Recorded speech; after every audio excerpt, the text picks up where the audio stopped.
En el texto de los Hechos de los Apóstoles que nos presenta la liturgia de este día, Pablo se encuentra con algunos cristianos de Éfeso, cristianos a medio, porque se sorprende muchísimo que no hubiesen recibido el Espíritu Santo al aceptar la fe. De hecho, no habían recibido sino el bautismo de Juan, no habían recibido, por tanto, la comunicación de la filiación divina, no eran comunidad cristiana. También a nosotros nos puede suceder algo de esto.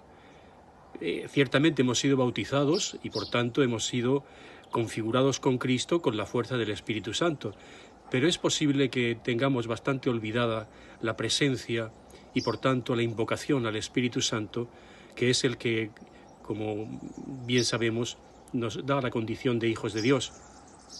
Nos hace miembros del cuerpo de Jesucristo, nos hace vivir nuestra condición de cristianos en su plenitud. El Espíritu Santo opera en nuestras vidas lo mismo que en la liturgia de la Iglesia. De hecho, la liturgia de la Iglesia está en función de nuestra santificación, de nuestra configuración perfecta con Cristo, de nuestro crecimiento espiritual.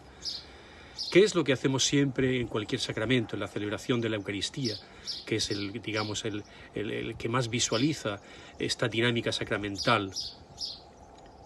Lo primero que hace la Iglesia es siempre el recuerdo.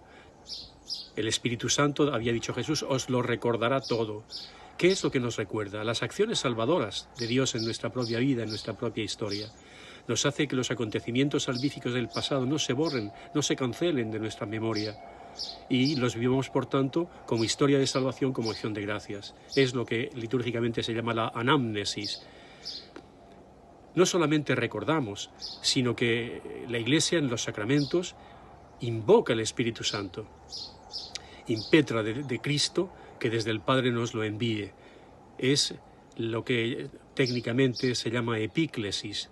El Espíritu Santo desciende sobre nuestras vidas y las consagra como desciende sobre el pan y el vino y hace que ya no sean pan y vino, sino que se conviertan en la presencia eucarística de Cristo.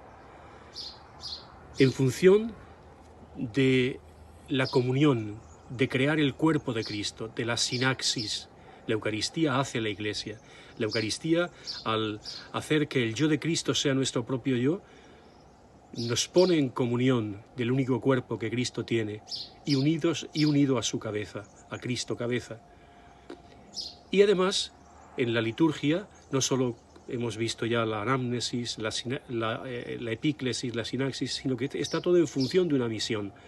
La misión de poner en práctica el amor de Dios que hemos recibido y que nos ha configurado con Cristo. Sin el Espíritu, decía un obispo oriental, sin el Espíritu, la Iglesia sería simplemente una agrupación humana. Con el Espíritu es el cuerpo de Cristo que va caminando en la historia.